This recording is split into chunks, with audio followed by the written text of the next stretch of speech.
Hi అండి, నమస్తే. Welcome to Lakshmi Priya garden. అందరూ బాగున్నారండి.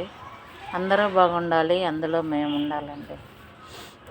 ఈరోజు ఏంటంటే మన గులాబీ చెట్లకి కొత్త చిగుర్లు వచ్చి పూలు బాగా రావటానికి ఒక బెస్ట్ లిక్విడ్ అండి, చీప్ అండ్ బెస్ట్ లిక్విడ్.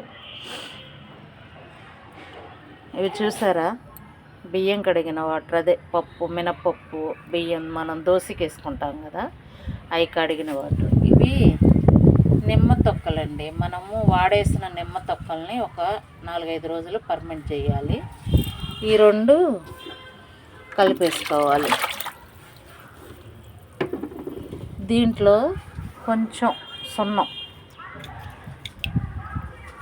అంతే.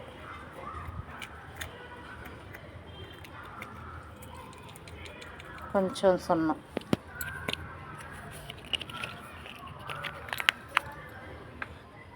వీటిని బాగా డైల్యూట్ చేసుకొని ప్రతి గులాబీ మొక్కకి, గులాబీలే కాదండి, పూలు పూసే ఏ మొక్కకైనా సరే ఇట్లా కొంచెం కొంచెం ఇస్తే మన చెట్లలో కొత్త చిగుర్లు వచ్చి మొగ్గలు కూడా బాగా వస్తాయండి. ఈ చెట్టు చూసారా, ఇది కుంకుమ మందారం, కొమ్మతో పెట్టిన చెట్టు అండి. చూడండి ఎంత బాగా వచ్చిందో.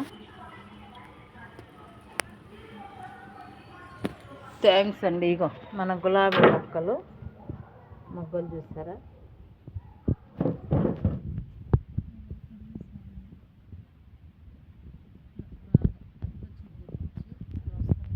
కొత్త చిగుర్లు ఇట్లానే ఇస్తుంటాం లిక్విడ్లు. అండి నచ్చితే like, share, subscribe, support my channel అండి. Thank you so much.